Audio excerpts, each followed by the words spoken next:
Yine karışmıştı her şey birbirine. Duruyordu karşımda mutluluğa giden yolun başlangıcı.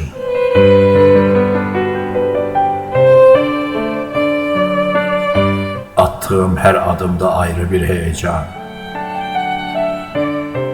Kalbim ise amansız tiktaklarda.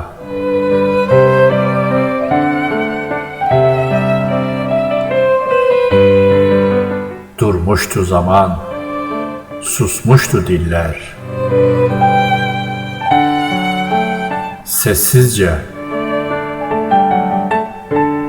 Sessizce meşk ediyordu masum gözler.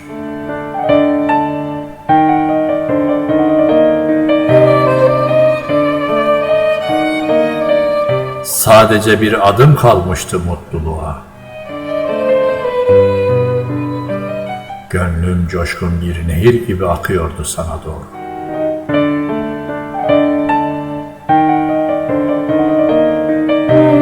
Duygularımda ise bir sen, bir ben, bir de aşk vardı. Bir de aşk vardı.